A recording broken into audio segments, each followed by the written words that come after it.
Hello and good evening. I'm Stuart Windsor.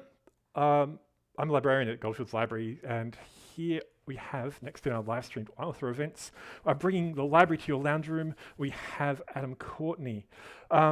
Before we begin, I'd like to remind you that you should be keeping an eye on your local branch's uh, social media. We've got all sorts of different ways we're trying to connect with you. You should also be checking out our website, where we've got all sorts of great things happening. Um, and if you're into non-fiction, then we've even got Beam the Film streaming, documentaries for free as long as you've got your library card with you. I should also acknowledge that I am currently on Wadawurrung country, and Adam is on Wadawurrung country, and I hope I pronounced that right. So I am here to talk to Adam today. During the live stream, you can talk to him or use the chat box on the side. Ask him any questions. I will try and feed those through to him as we go. Now, Adam is a journalist who's worked in the UK and Australia for lots of the great big newspapers. He's written lots of books. The last two in particular have taken a particularly fascinating aspect of our convict culture and convict history and retelling them in a very well-researched and very accessible style. His most recent book is The Ghost and the Bounty Hunter, which delves into the old Aussie legend of William Buckley, the escaped convict who lived with the Wadawurrung people for 30 years and is possibly the origin of the Aussie phrase Buckley's chance or none, or and none. As in having no real chance. But Adam's book goes a lot further than that, follows Buckley through not only his convict days and living with the Wadawurrung, but also his life after that and how the Kulin nations were taken to become sheep pastures and eventually turned into the city of Melbourne, and the role Buckley had to play in that sometimes awful situation. So, hello Adam, and thank you for joining us. Adam, you there? I think I'm here. Oh. think I'm coming on. You're coming. Can you hear me? I can hear you. You just Can have you to hit see that me? little button where you to show video. Are you there? It doesn't seem to be coming on. Start. Yes. Hold on. Okay. I think I'm coming on now. Start Our attempt to be video. nice and tricky and make that look really stylish didn't quite work. Wait a sec. It's start video. Can you hear me? Okay. Start my video. There we are. Excellent. Hello everybody. Hello. Sorry about that. A bit of technical trouble just at the start, but here I am. It wouldn't be a live stream if there wasn't some technical trouble. Great. Well, yes, thank you very much for joining us, Adam. So, first up, I want to say how much I really enjoyed this book. It was great. Look, shucks and all that. What can I say? I mean, the writing, history can be a little dry at times, and especially when it's hitting very deep subjects, as you sometimes do. But it was super accessible. It was a bit of a page turner at times, and not just in the bits where it's the rip-roaring tale of the escaped convict. Some of the deeper social stuff was still really, really well written and really accessible. I really enjoyed it. Yeah, look, it's very kind of you to say, but look, I always pick stories that I think not only are great ripping yarns, as the old thing says, but have to have a social relevance. So what happens if you can get the right story? And this one, I think the last two, I hope I have anyway. This one is about William Buckley and his escape and his living with the Aborigines. So that's one thing. That's a story in itself. But it's also about the meeting of cultures. It's about culture shock, I think. And it's also about the founding of Melbourne and how that happened. So you've got throughout the Buckley story about him, you move through his story into a wider story. And that's why I really chose this one, because I'm always looking for stories, and I'm always looking for stories that have a wider social or historical idea, so that you can, as it were, I don't like this word, but people use it a lot, siege the personal story into the greater sort of historical one. And William Buckley's was perfect. He was right there at the critical moment when Melbourne was being founded. So I guess that's hopefully what I've achieved in this book. I don't know how many people have heard of Buckley before. I'd heard about him as a kid, as someone gave me one of those little books that explained phrases, and just vaguely mentioned him, as the escaped convict who ran away into the bush. But he was much more complex than that. So he was a real person with his own foibles and strengths, and he wasn't just some folk tale. I mean, the funny thing is, people in your part of the world, in Victoria, just south of where I am in Sydney, they always use the expression, "You've got Buckleys and none," whereas somehow the expression has moved into other parts of Australia just to go, you got Buckley's. Now, that some people say it came from the department store called Buckley's and Nunn, as in N-U-N-N. Others say that it's William Buckley. Who knows? No one can actually completely verify which it is. But no, Buckley as a person, he's an interesting one because he's a sort of guy. He was. Let's start from the basics. One of the most interesting things about him was he was in 1803. He was 6'5" and 7/8, as they used to say. So he's basically 6'6". And in those days, that was gargantuan. I'm 5'7", and I'm considered a bit of a runt.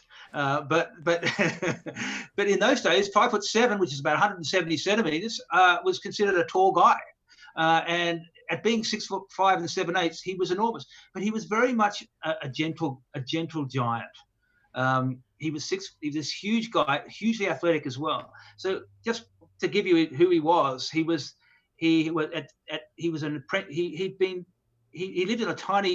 came from a tiny town called Marton in Cheshire.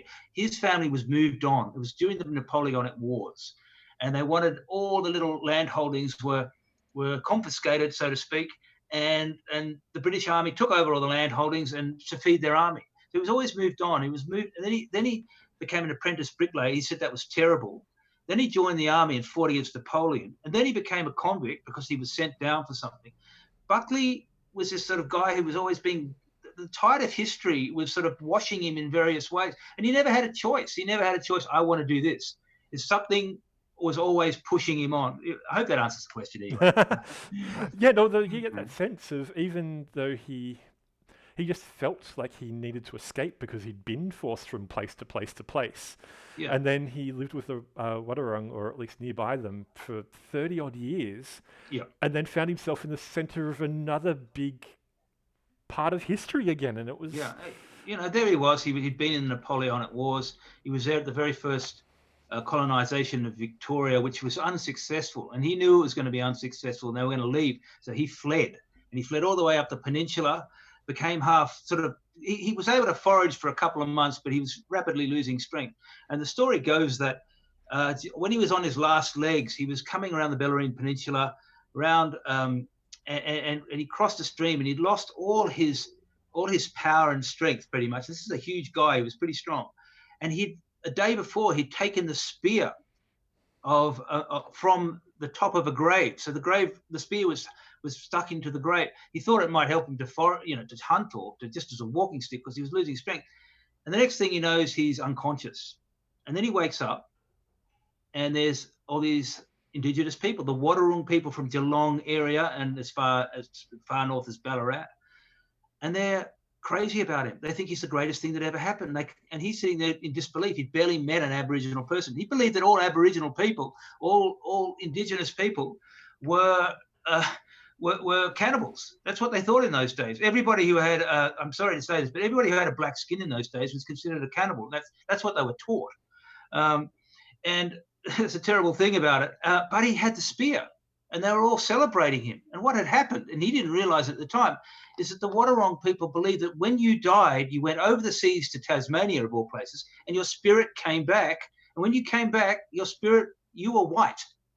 So they believed he was returned kin, a returned countryman. And he had the spear of the guy who had just died, and they believed that he had basically come back who'd just recently been interred in the grave, and he'd just come back to them, because the reason they thought he'd come back so quickly is because he loved them so much. So they were going to show their great love to him. And this is the story of, if he had never been taken as kin, he would probably never have survived. They wouldn't have taken him up. They saw him as returned kinsfolk, and that's where for want of a better word, that's where his Aboriginal career began. Yeah, and he even fought against it a bit because of the whole story of the Aboriginals were going to eat you, and they almost had to convince him to let them help him. Every time he saw a fire lit, he thought, that's it, I'm going, and they're going to cook me on the fire. They have a corroboree, I think the first or second night that he's there with the Aboriginal people, they actually have a corroboree to celebrate his return to the living. He doesn't understand that because he doesn't understand the language. And he thinks, there's a big fire and they're going to have a big dance around the fire, and then they're going to put me on the fire and eat me. So he didn't know what was going on. And it was going to take him They reckon it took him about 2 years before he really could converse properly with the Wadawurrung people. Yeah, and throughout all that, they were helping him and supporting him and giving him breaks when he got stuff Yeah. wrong and kind of reteaching him in a way. Yeah, they believed that he'd come back. He used to say to them, look, I'm not a returned person. I'm not one of your kinsfolk. I'm a guy from England. And they go, yeah, of course, whatever you say. That was when you were dead. Now you're back. So that all those adventures you had in England were when you were dead. And the thing is, they treated him really well because the point was they'd lost him once. They didn't want to lose him again. So he wasn't allowed to fight. He wasn't allowed to fight with warriors. He wasn't allowed to throw a spear. Every time there was a fight between neighboring clans and tribes, and if there's any trouble between the people, he was snuck off sort of 300 meters away. So that he was called Murungurk. But William Buckley was called Murungurk. Excuse my bad pronunciation, but that's his name, the Aboriginal name they gave him. And they weren't going to let Murungurk die twice. So that's the kind of slightly comic idea behind it. But he really did become, in lots of ways, Wadawurrung man, and he came to love the people he was with very dearly. One of my favourite scenes in the book is when there's been a brief separation between him and the people who adopted him, and he comes across them on a beach, and one of the Englishman who's with him is describing seeing him basically fall upon the kids and play with them in the sand and wrestle and laugh and have the time of his life as he's welcomed back into this family he hasn't seen for a couple of months. So it was obvious how much he loved them. Look, it's obvious how much he loved them and how much they loved him. Buckley was in. There's been a lot of stories. I think there's about 16 or 17 stories across Australia in the 19th century of people who had been quote unquote marooned with Aboriginal people. And there's quite a lot. Eliza Fraser's a fairly well-known one. There was a French cabin boy called Narcisse Pelletier, who was marooned for a very long time with the with a tribe in the northern, very northern part of Queensland. But the thing about Buckley is different. So I think it's different. People may disagree with me on this, but I think it's different because he actually became an Aboriginal elder man. So he wasn't just accepted as Aboriginal; he was accepted as an important part of his clan. So he was considered a man of importance. So he wasn't just Aboriginal or play acting Aboriginal. He was, and they accepted him as an extremely important elder man, and that's a very important position in Aboriginal society. So, he was the full quid, so to speak.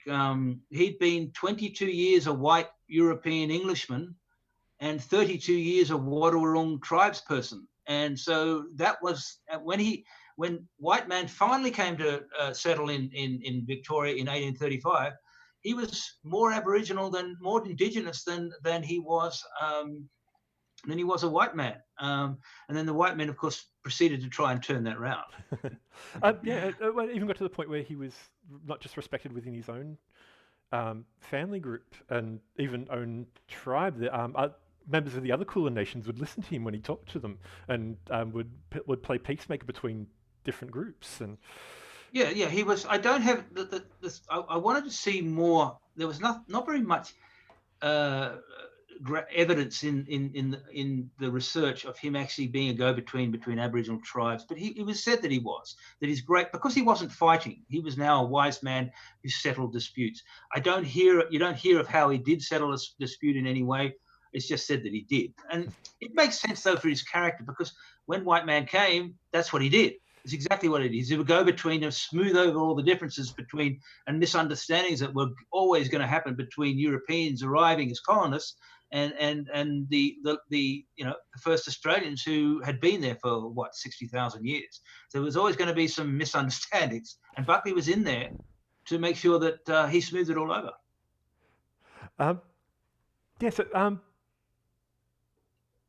He kind of ended up being almost the fulcrum between not just the little, I shouldn't say little, but between the tribal groups and between the family groups, but also between English culture and the Kulin nations. He was very much stuck between them for a very long time, trying to play the peacemaker. Well, that was a problem because let me explain. What happened was that John Batman, very famous, one of the co-founder of Melbourne, he left an entourage, a small clique of people on Wadawurrung land. Now, Batman had made a treaty. He said it was a treaty, it was some kind of deal, but I don't think it was a treaty of anything that we would see as a treaty. Or anyway, what Batman made a mistake. He did a deal, so to speak, with the Wadawurrung people in the Melbourne area, but then left his people in the Wadawurrung area, which is in Geelong. Now, he hadn't made any kind of deal or met anybody from the Geelong area. He hadn't met an elder person and talked to them. He just left his entourage, which was, funnily enough, 5 Aboriginal people from around the south coast of New South Wales and 3 white guys. So they were left there, and Buckley comes across them. And Buckley realizes that these people are here to stay. So Buckley also realizes that these people are in danger because no deal, no gift giving had occurred between the Wadawurrung and the white invaders, and they were seen by the Wadawurrung as invaders. And the Wadawurrung wanted to kill them because you can't just go onto Aboriginal land and say, I'm setting up camp here. What's the problem? So they wanted to kill him, and they wanted to kill those 8 men, I should say. And Buckley, of course, stepped in as peacemaker and said to his Aboriginal friends, his Wadawurrung friends, he said, don't kill them now, because if you don't, there won't be another ship to give you more booty. And of course they thought, oh yeah, if we kill them now, there's not going to be any more booty. So he managed to stave off any kind of attacks on the 8 Batman people that were sitting there on Wadawurrung land in St Leonard's, a little place on the Bellarine Peninsula, a little tiny town, a lovely little town there. That's where they were. And for weeks he staved them off. And then to the white people he was saying, don't worry, I've sorted it all out. These guys aren't going to attack you. There's no problem whatsoever. So he's playing a double agent. He's playing good guy for the white guys, I'll look after you, and good guy for the black guys, I'll look after you too. Don't worry, we'll get you plenty of booty and sort of that. So he was playing in between. But of course, you can't play this all the time, because here's the funny thing. The more he let the white guys enter with more ships, the more he was allowing the invasion to happen. So the more ships that came with booty, and the Aboriginal people loved European stuff, especially axes. They just loved them because you can use them in so many varieties for their own lifestyle. And so they're craving the axes, and they loved all kinds of metal and glass and things like that, which the Europeans had. So they craved it. So they were willing to stave off killing these people if they could get that kind of booty. So he found himself in a very difficult position where he was always sort of kind of, halfway house. And it would tell, as time went on, it would start to get very, very difficult for him. Yeah, I want to come back to that because there's some really interesting stuff in how he dealt with all of that. I overtalk, sorry. No, that's okay. But I did want to talk about that whole moment where he came across Batman's group of people. I mean, and John Batman, who was the Tasmanian, who was trying to lead an almost illegal settlement and create Melbourne, like the government hadn't even really approved it. He was just going to try and do it. Had sent his group off ahead of him. Yep. But that moment with the finding of Buckley, it was often called, was very much a propaganda piece of the saving of this man from the tribes. But it wasn't necessarily like that, was it? It was it was a choice that Buckley made. Buckley made the choice, and Buckley made the choice. Really, what it was is Buckley saved Batman, so to speak, because if he hadn't have. Perhaps we can. Yeah, there's a picture there. Lovely picture. There's a picture of John Batman, supposedly, and the people I was just talking about. And there they are, John Batman ushering in William Buckley in from the wilderness. And it's of course it's total 100% propaganda. I think this was a picture from the 1850s, so it was 20 years after the events. It never happened like that. Batman never actually met him that way. It just didn't happen. Batman and him met much later, and it makes it look as if Batman has established himself beautifully, and now I'm going to bring peace and education and everything.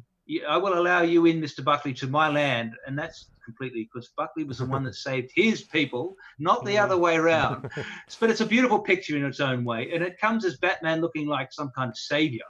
I don't know what he was there. Jesus Christ converting the heathen or something.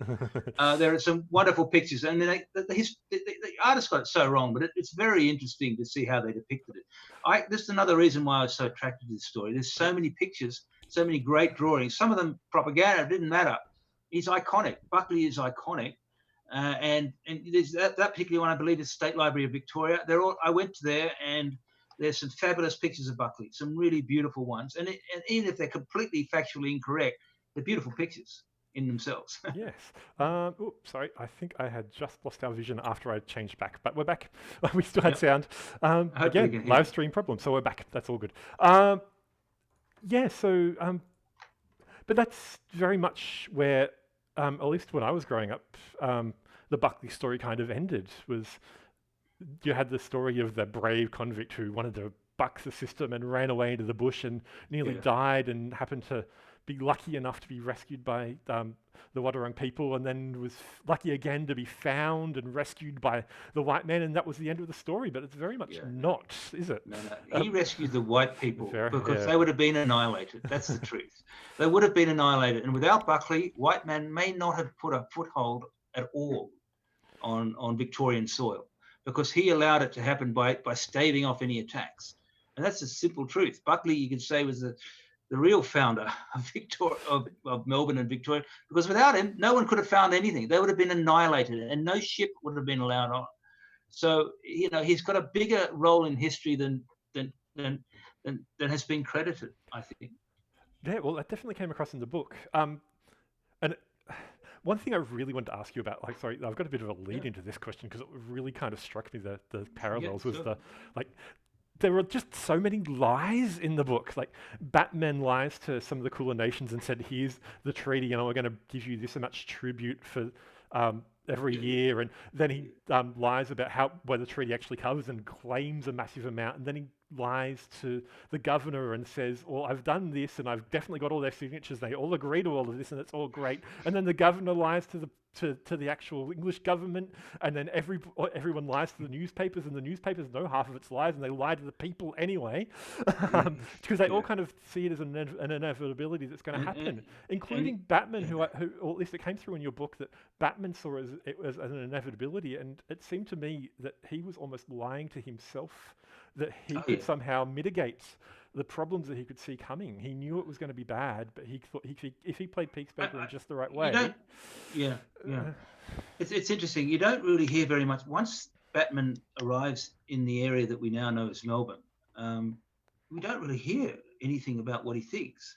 We don't know. He becomes almost an absent character, because by this time the syphilis, people don't know the story, but John Batman was suffering from fairly advanced stage of syphilis by the time he actually got to the Melbourne site on the Yarra, and sort of became progressively sick from there on. But he wasn't. He may have been the founder, but when it came to actually being the leader of the people of the colony, the new colony, the colony that shouldn't have been, so to speak, the colony that wasn't.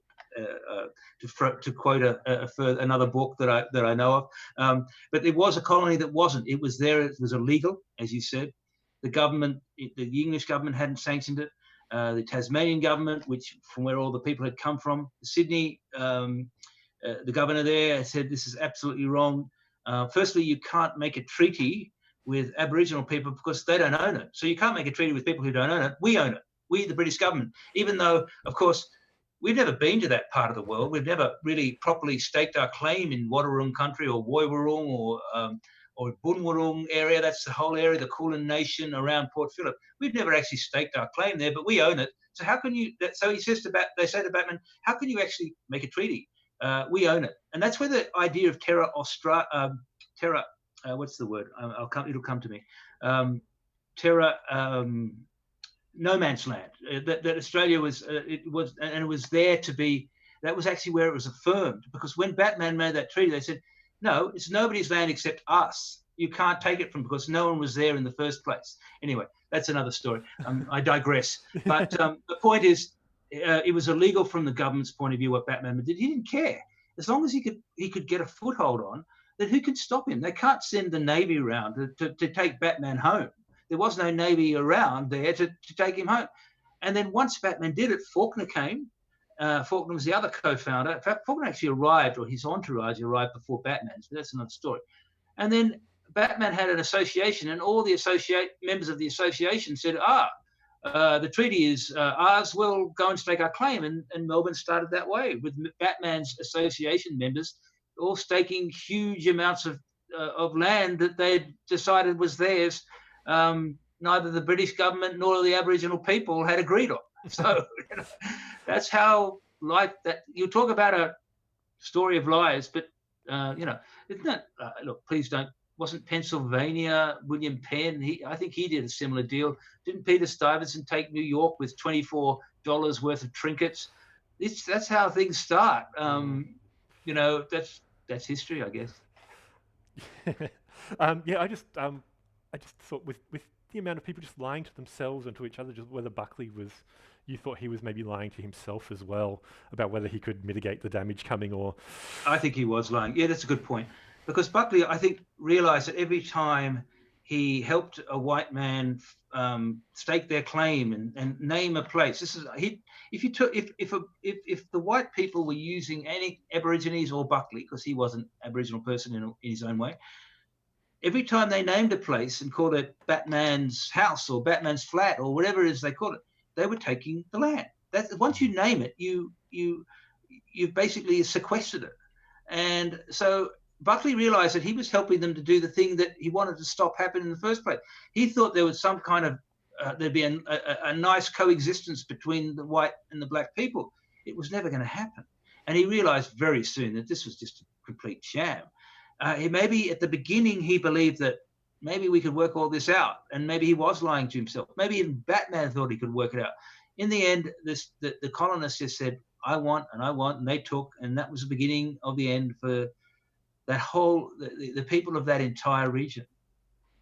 So do you think in the long run his efforts helped stave off anything, or was there something better he could have done in that situation, finding himself in the center of he was very much at the center of the culture clash between these two great cultures, and I think what else could he have done? He couldn't have done. He didn't have enough power. Remember, let's remember what he was. He was considered an important man by the Aboriginal people, but within about a year and a half, they were losing power because more whites were coming. So they were becoming less powerful. The white people were becoming more powerful. So what was Buckley's position in all that? Buckley would have been seen as half a traitor by the Aboriginal people, because all Buckley was doing after a year and a half was just issuing what white man's orders were. You can't do this. You can't do that. There was a very famous one where he translated and said, we're very equal here. This is Buckley talking Batman's language to the Wadawurrung. He said, we're very equal here, but if you kill any of us, we will shoot you down like a kangaroo. In other words, it's not equal at all. If you do anything against us, you're in for real trouble. Nothing too much about what we do against you. But so he was seen progressively, to answer your question, he was seen progressively as a traitor by his own people, that is the Wadawurrung. And the white people never took him seriously because he was someone they thought was a savage. They thought he was half savage. It was a Robinson Crusoe story. He'd been turned into a savage, so why can we take him seriously at all? So he had no power to persuade in any way whatsoever. So he found himself as nobody's best friend, neither the white people or the black people. Yeah, I found it fascinating because I've read a couple of things about the founding of Melbourne, and Batman often gets a bit of a bad rap, and deservedly so, the syphilitic, greedy, possibly, depending on how you read it, involved in the murder of Aboriginal people in Tasmania as well. Yes. And then you had his big rival Faulkner, who was in many ways the lower class hero version of Batman, who was there and pipped Batman at the post and managed to take land from under his nose, and was in many ways the great hero of Melbourne, but was also even less understanding of the Aboriginal culture than Batman, and was and to the point where if it came to picking sides, Buckley was very much Batman's man rather than Faulkner's, and Faulkner was even spreading lies and rumours about how Buckley had gone wild and was actually planning to kill all the white people in Melbourne. Yeah. It was Look, it, it was this is just the thing weird about how Faulkner. Faulkner. complex all of the Sorry, personal. sorry again. I didn't Sorry. quite. I missed you there. I missed something about the complex. Yeah, I it's didn't just quite get. weirdly complex how you start to build up these little folk tales about people, but no, Yeah, all these people are actually much more complex than you think, yeah, and you might think that the natural allies yeah. might be the person that you think is the better person, but not necessarily. Yeah. Not that Look, Faulkner was necessarily a great guy himself anyway, but no, look. I don't know how it came across. I actually, people say Batman's the big baddie, and yes, he was. He was a terrible man who used his own bushcrafted skills. First, he was a bounty hunter of bushrangers. You could use that comes out. Then he was a bounty hunter. Batman's the sort of guy that if it was in his interest, he was hugely ambitious. If it was in his interest to hunt down the people he was friends with 3 months earlier, he would do it. I mean, he was totally pragmatic in that sense, and he was a user, and he would do things. Batman was a vicious character, no doubt about it. Faulkner was a more insidious one. Faulkner was the guy that when they got to Melbourne was telling everybody that Buckley was just. This is the funny thing about Faulkner was just he spoke with the most forked tongue. Batman was terrible in his actions, and I'm not in any way excusing him, but Faulkner was the guy that would say that Buckley had no brains whatsoever to some people, and to other people he would say Buckley is the guy who was the head of a big uh, a bunch of Aboriginal people who are going to sedition. He's a seditious character who's going to get the Aborigines to come and kill us all, and it's based on absolutely zero. And Faulkner, as I understood it, and I'm not pretending I'm a historian, I'm a popular historian, which is different. Uh, but my feeling after what I've read was that I liked Faulkner even less because he was the man that was got into everybody's ears and said, these people are savages. When the time is right, we're going to take over. And he was always behind all the big moves. He wasn't the big heroic Batman with his bushcraft who'd kill people. He was the man who sort of whispered in people's ears and said, well, let's get rid of these people and this is what we'll do. He was a smarty. And I didn't like him. Originally, this story, here's a little bit of news, was going to be called The Ghost, the Bounty Hunter, and the Teetotaler. And that's Faulkner. Mm. And I didn't want Faulkner to have.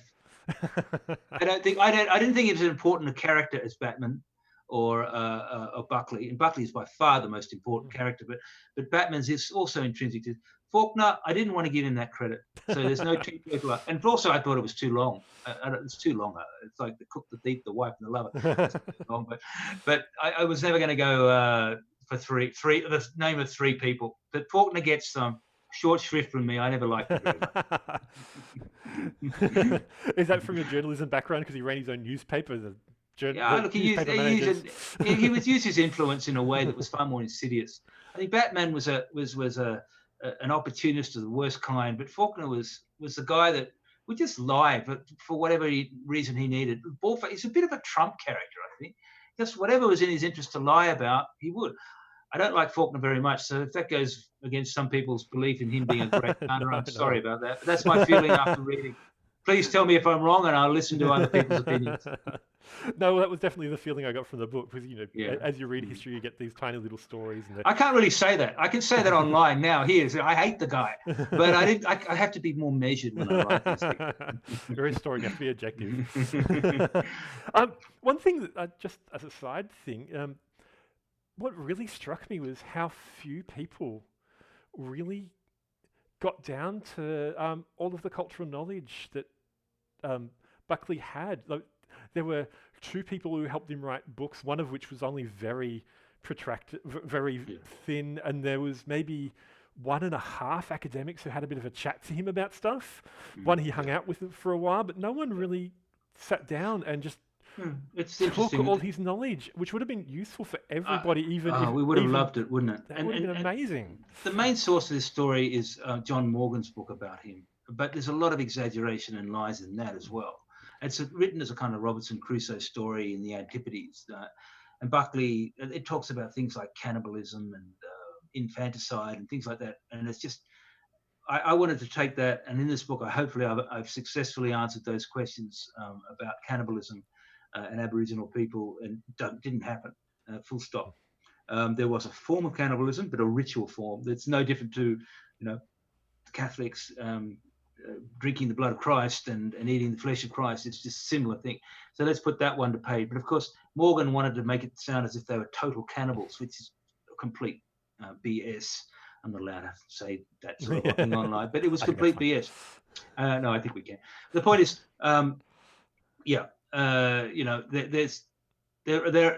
there is only that one really long thing on his life. And where I felt it, way I wrote this book was where I felt it was exaggerating or it sounded far-fetched.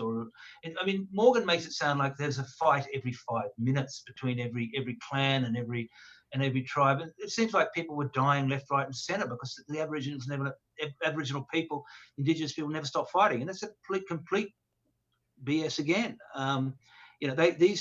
They were very good at negotiating between when trouble had. Of course, they had trouble in their society, but they were extremely good, especially within the Kulin nation. The 5 groups of which the Wadawurrung were part of, the 5 groups were extremely good at smoothing out problems, and that's something that I learned from the Aboriginal people in Geelong, who told me that that's the way things were, and I believed them. I didn't believe what Morgan told me. So you had to take what Morgan said with a little bit of grain of salt. And that was what's difficult. You have to decide which is true in this book, what Morgan wrote, because I think there is a lot of truth. The things that happened to him, I really believe that things just felt right, and his reaction to things were right. So I had to say, this is definitely why he didn't do it before the 1850s is a very good question. I think he may have realized that he was coming to the end of his life and that someone had to do this story. And finally, after 20 years of leaving, he was in Tasmania after he left Melbourne in 1837. About 15 years afterwards, he decided to get John Morgan to write the story. And I think Morgan wrote it racily, but there's a lot of truth in the story as well. Yeah, it was a time of the traveling scientists and academics, and it fascinated me that nobody had even sat down to talk about him, even on the cultural level, that no one like Batman had sat down and taken all of that knowledge that he could have used for whatever insidious purposes, but he was just happy using Buckley as his tool instead. It's said a lot that Buckley was very, very taciturn, very, very quiet guy. He was a gentle giant. He was 6'6", but a gentle giant. And for some reason or another, it's never really quite explained, he never really opened up. A lot of people, I believe, asked him, tell us a story. And a lot of it got distorted.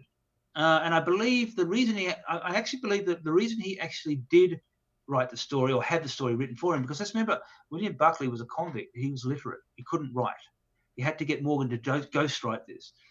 But the reason he did it was because apparently a Melbourne newspaper in the late 1840s wrote the story out, and it was just complete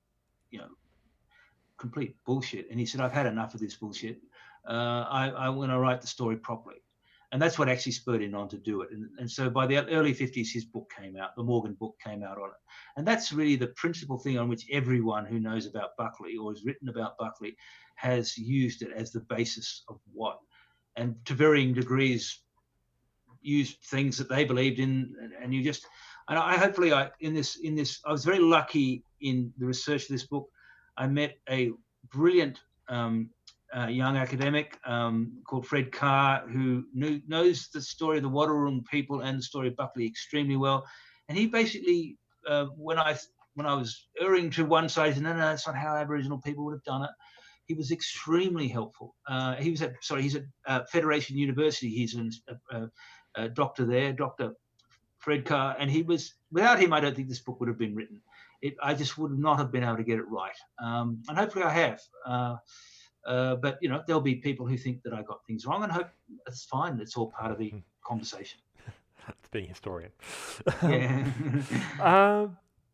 Now, the one thing that I've started to notice as I'm reading more and more non-fiction about Australian history, especially when it impacts First Nations history, is the bigger realization of the farming practices and exactly how agricultural some of these nations were, and especially around the Kulin Nations area. Yeah. So I was and through your book again, it was seeing through the through the eyes of the settlers, seeing this great farmland and then having absolutely no recognition of why it was great farmland was just Yeah, amazing. yeah. Look, well, we know that fire practice, the fire stick farming was what made the land look the way that it did. What the look, please, I'm not an agronomist, but as I understand it, what they would do is they would after the grass had in the autumn they would fire stick it so that they would burn it off, and the winter rains would come, and by early spring the beautiful new bits of grass were coming up, and the wallabies and the the wallabies and the wombats and the emus and everybody would come and graze, and the young would be coming out, and it would just be this, and they would graze it, as so to speak. And so it was kept short, not only by the fire, but by the grazing animals. And there's this incredible, brilliant piece of farming in fire stick farming, because it made sure there was no real fires, because they'd taken away all the trees. And so what it looked like was this beautiful green Elysian fields. It looked like, a perfect, sort of a great landed estate in England. And it looked better than that. It was greener and more beautiful. And of course, the Aboriginal people, the Wadawurrung, and what throughout Australia, was in Tasmania as well. They'd import this idea. And of course, the white man sees it and says, wow, going to put 100 million sheep on this. And, the great loss here, people think, there's one thing I think I should say. People think that, I can say this only I think from my studies of the Kulin people and the Wadawurrung, that the reason the Aboriginal people were killed is, or lost their land, it's not just that they lost their land, it's the sheep ate the murnock, which is the yam daisy. So within 5 years, all the murnock, millions of acres of murnock had been eaten out. So that's their staple, to taken in one. And the sheep had destroyed it, and the sheep would eat it all the way down to the roots. So that was what made that they couldn't use the land without the murnock, because there'd be no kangaroos coming on, because they ate the murnock too. And then, so white man and the sheep just destroyed everything. So that, of course, meant that they had to go somewhere for food. So that either they'd kill the white man's sheep, and the next thing you know, there'd be some kind of massacre. But the great killer of the people in this part of the world, and I don't know about others because I haven't looked at the other Aboriginal nations, but the great killer was the reason they died was not because people massacred them or even from disease. It's because there was a yam famine. It's like, funnily enough, there was the same potato famine in Ireland in the same 1840s, around the same time. They died, the Kulin people died from a yam famine at the same time that the Irish were dying from a potato famine. And that just destroyed everything. The balance was gone. The Aborigines became desolate. They'd either kill white man's sheep or go towards places like Melbourne where there was food, and they were told to go away. And so they became vagabonds. And then the diseases started and everything. And the whole thing was just a terrible story of a vicious circle, really. And it all happened because we put sheep on the land, because they had beautiful green pastures. Have I overspoken on that one as usual? But there you go. That explains it, I hope. Yeah, no, that came through in the book very clearly, and it was just a fascinating aspect of the whole story. That was not just a deliberate killing of people, but a thoughtless destruction of everything that was supporting them, and not even realizing why my sheep are so fat for 2 years straight, and then then there's no grass and nothing for them to eat on the third years, because the Aboriginal people had been working that land for hundreds of thousands of years, and had it working 60,000 years. Yeah. In 5 years, 60,000 regrowth, the brilliant regrowth that they've been doing it for 60,000 years, and then in 5 years, white man had destroyed that entire agricultural system. That's well done us. That's all I can say. Well done us. And as with all people who were suffering famine, they fought back or stole or did what they needed to do, and and then got blamed for it because. Yeah. Oh well. Anyway. Now I do have a little comment in the chat that someone was talking about. There's a little cave under the Port Lonsdale Lighthouse that had something to do with Buckley's Cave. Yes. Yeah, I didn't talk about that much in the book, only, and others have. It was one of the areas I realized afterwards I should have said something. It's when he was on his original run away from from the boat, from the original settlement. He sheltered in that cave, I believe, for about a week, and it's now barred over, I think. I didn't see it. I never went. It's very hard to get to. I think it's right on a point land where there's a point where there's lots of waves and wind. I'm going to be honest with you and say I haven't been there, and I don't know a great deal about that. But there is a Buckley's cave. The place I did go to, which I loved, which you may or may not have heard of, is Buckley's Falls, which is where they did a lot of eel farming, and that's a beautiful place. And so if you go just west of Geelong, I think it is, and you go to Buckley Falls, it's one of the most beautiful parts, and he loved that part of the world. But Buckley's Cave, sorry, I can't give you much information. Other people who've written on Buckley have spoken more of that. I just didn't put it in. There's another question. I think the reason I didn't put it in was I wrote this statement is they're not even sure that he was there. It may be a legend. So it's not 100% sure. And I think that was the reason I didn't mention it, because it's more a legend than a truth. Because he doesn't mention it in his memoirs. He mentions caves, but not that one in particular. I think it's on Point Lonsdale. I may be wrong, but I think that's where it is. Yeah, apparently just under Point Lonsdale Lighthouse. So yes, yeah, but I never went there, so sorry, can't help on that one. But just on that, Buckley Falls was that was a bit of almost very personalised propaganda. It was named as Buckley was acting as guide for some of the Batman's men, and they named it after him almost as a... Yeah, I think it was just a nice gesture. When I met the Aboriginal Wadawurrung Aboriginal Corporation, they said they're looking to change that to another word, to give it back an Aboriginal name, simply meaning, I think it was something like eels, the fall of where all the eels are. And I don't know whether they'll be successful.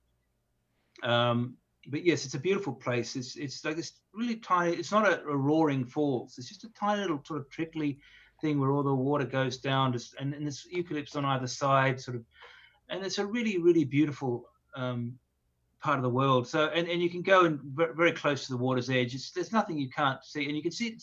I don't think it's changed since Buckley's time. And I took a few photos of that. I should have brought them along tonight, but it is a beautiful place, Buckley's Falls. I think you should, if you go to that part of the world, go and seek out some of the Buckley. There's another place, he called it the Carafe. And the Carafe is where he sort of lived alone and created a sort of a little village of his own. And then they saw how good it was. And so all his friends came and lived there. And that's on Thompson's Creek. This tiny little place that you've got to really, it took me a long while to find it. And it's the most beautiful little inlet. And, you know, it's totally there's a few people living around there, but I can't believe it's changed much since Buckley's time. So that's a wonderful thing. You can around the Bellarine Peninsula in parts, it's very wild still, and it felt that way. It felt like it's barely really. Of course, there are inhabitants there, but you know, still it's very bushy, and I reckon you can get a feel for what Buckley had seen when he was there.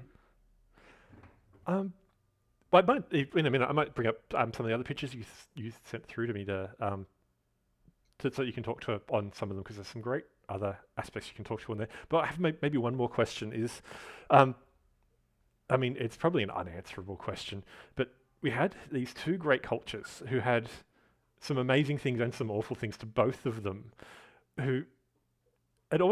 it's almost a great tragedy how much both sides lost. I mean, obviously the Aboriginal people lost a lot more, but exactly how enriching it could have been. I mean, what could a successful interchange between these two cultures have looked like, do you think? I often ask myself the same question. How could these two cultures have been compatible? I really don't know. The interesting thing is, things for the first year in the Melbourne, before Melbourne was called Melbourne, it was called Beerup. And I think that's a bastardization of an Aboriginal name. And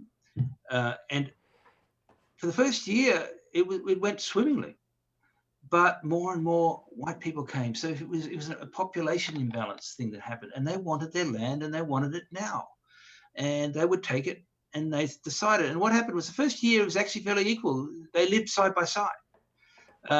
Faulkner had a man named Derrimut, an Aboriginal guy, and he took him over. He actually took him over to Tasmania to meet the governor, Governor Arthur. He was given a drummer's boy kit, which is a bit patronising, but anyway, it was a good feeling between them. And Derrimut became his friend. They apparently became blood brothers or something like that. And so for the first year and a half, and then one thing happened. It's always something that happened. And one of the bigger landowners was killed by the Aboriginal people. And Faulkner, and I believe it was Faulkner, said, we can't have this. And that person, so they organised a hunting party to kill the people that had killed this landowner. And it then transpires later that we find out that the landowner was killed because he was poisoning Aboriginal people. He hated them. He didn't want them on their land, on his land, quote unquote, his land. And he was poisoning them and shooting them. So that's why he was killed. And so they did a hunting party because the problem this is a squattocracy. This wasn't a convict settlement. There weren't any convicts. There might have been ex-convicts. It's all about the landed gentry wanting their land. These were moneyed people that came to Melbourne. These were big landowners. And once one was killed, that was a threat to all of them. And that's when the tide turned the wrong way. That's when people said, we can't have these people doing this to us. These are a bunch of savage people. We must arm ourselves to the teeth. And from then on, from about mid-1836 through to 1837, the reprisal started. And then one bad turn deserved, and then it was payback, reprisal. And in the next 5 years, it just went on forever. But in the first year, the two societies, the two people got on extremely well. But it was never going to last forever, was it? No. And it seemed that was a point around then was when Buckley just called it quits too, was Aboriginal people had been blamed for the death of a couple of settlers who were out looking for more land, and it seemed you find out later that they'd probably died just basically because they were stupid and had gone wandering in the middle of nowhere. But he'd been asked to track down some people who'd been blamed for the deaths, and thought, no, that's just one thing too far. Yeah, that was one of the things for him. What happened was Gellibrand, I'm not sure. I think Gellibrand was a major surveyor and part of Batman's crew or Batman's men or association. He went missing with another lawyer, if I understand it, if I remember correctly. And that was another instance where they said he's been killed. The Aboriginals have killed them. It wasn't that. These people just got lost in country. They didn't have any bush craft. They didn't know how to survive in Wadawurrung lands. And so hunting parties went out there with the express purpose of finding the killers of Gellibrand and his other friend. Whereas Gellibrand, he died of exposure and he died of hunger. But they just immediately believed that they'd been savagely killed because there's this whole sense of cannibalism everywhere amongst white people. So Buckley went out there himself, and he was getting information about where they might be. And then one night he said, "Don't follow me. Let me handle this." And then a couple of white people came into the Aboriginal camp and started pretending they spoke the language or something, and they completely balls the whole thing up. So Buckley kept on saying, "Don't get the white people to do. I will go and find these two men. Leave me be, and I'll talk to the right people, and we'll find who these people are." But of course, all the hunting parties went out and did their own thing, and 2 Aboriginal people were killed. Another thing that needed, and Buckley says it very expressly in the Morgan book. He says, why did you let them go out? These people don't know how to deal with it, and there's no reason why it was an old man and his daughter were killed as a reprisal killing for Gellibrand, who wasn't even killed. And of course, Gellibrand was found, I think, weeks later. He was reported by one of the Aboriginal tribes that they'd found him half dead, and he died several days later. They couldn't resuscitate it, so nobody had killed him at all. He died. He'd killed himself. And there's just terrible things that would happen that started wars and started battles. And there was so many. And Buckley was just, "Don't do this stuff. I will sort it out because I know how to deal with it." And that's where he felt his frustration. And understandably so. Yes. So we're almost out of time. Before I go too far, I will remind everybody who's watching, because someone just asked, your book is available from all your local bookstores. Are selling this online or in person for the ones that are still open. So go and pick it up. If you want to borrow it from the library does have physical copies you can't get just yet. We also have it on BorrowBox, the app. So if you go to our BorrowBox app, you can put yourself on the reserve list for it. It's been pretty popular, so you will have a little bit of a wait. But That's good. just because it's great. What I might quickly do is just bring up some of these photos that you sent me, so you can have a quick chat about some of those before we have to It's the interesting thing. One of the reasons why I went. There's John Batman. You can see John Batman, that very handsome guy, apparently in his time before syphilis ate away his nose. But he was in the 20s, and in the 1820s, a very dashing bushman type guy, but also very venal, very cruel kind of man. But that's a portrait. I don't know who did the portrait, but that's John Batman. This is a picture of John Batman supposedly doing the treaty with the Wadawurrung people of Melbourne, around the Melbourne area. That's a pictorial representation. Whether there's any truth in that, we don't know. But there they are signing the treaty. So that's them signing the treaty, giving away what Batman said was 600,000 acres of land. And of course, that's complete. Which they then went apparently marked out, walked around the corners of, which they never did as well. Of course, he never did. Yes. What do we got next? This is my favourite photo of Buckley arriving for the first time in 1835. I actually based my prologue of the book on this particular, even though it's probably sensationalized. I just love it. It's just beautifully. It's just I think I can't remember the name of the artist, but it's from I think the 1860s. And there you show you can see the Aboriginal men there and the three Europeans. So it's sort of correct, at least factually, and you can see there how surprised. There's this ghost. I mean, he is a ghost. This huge guy at the edge of the camp coming in, and it's my favorite picture of the whole Buckley thing. And there are many Buckley photos. I love that. I wanted that to be the cover. But they said it wouldn't work. But there you go. It wasn't the cover. But there you go. And having said that, I think we have lost all of the screen because I tried to do all of that, tried to be a bit silly. So what I'm going to do is I'm going to end that stop share. Sorry about that. I think that's all right. We got a few pics up there. That's great. I'm going to throw myself up there. Just hello, everybody, until I can get Zoom back.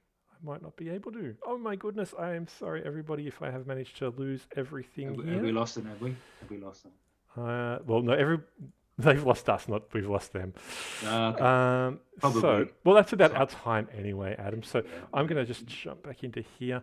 So, thank you very much for being with us. Oh, it's a pleasure. It was a great book, and thank you for chatting with me. I hope I wasn't too verbose, was I? No, that was perfect. I tend to go on a bit. I know everybody can only really just hear your voice at the moment, but I do have one person who's saying they're very grateful for a Sydney-sider teaching them about their own hometown.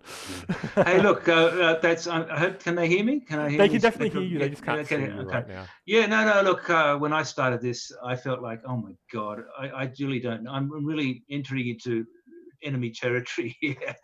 But I was fascinated by the story of Melbourne, and it's one that. When did we ever? Maybe you do in Victoria. I don't know, but in Sydney.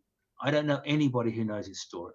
And it's ridiculously wrong that we don't know these other parts, the stories of other parts of Australia. And I learned as I did it. I just read and got to know as much as I could about Buckley and the whole story. And I was as amazed by this, by the end of it, as I suppose many, hopefully you'll find that, just as interesting. And we need to know more about our history, and this is part of it.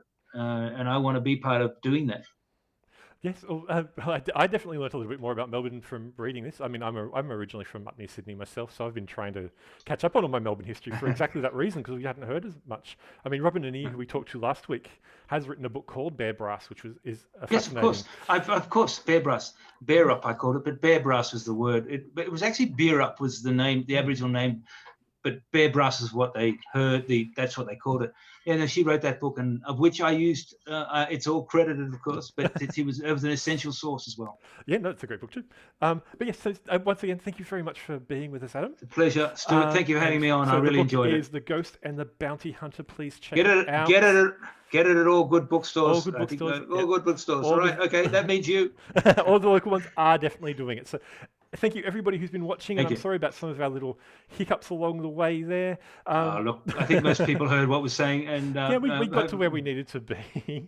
It's just, it's a learning experience. We're all learning new skills and doing all of this. So, Stuart, thank you very much for having me, and I really appreciate it. And hope next time I can get down and see you guys. I really do. Yeah, we'd love to have you in a branch chatting to real people and getting real questions. That's what it's really about. Great, That's yes. what it's really about. So next book for sure. I will be reading it for sure. I had my wife out hunting the bookstores for your first one, which I hadn't read because I loved this one so much.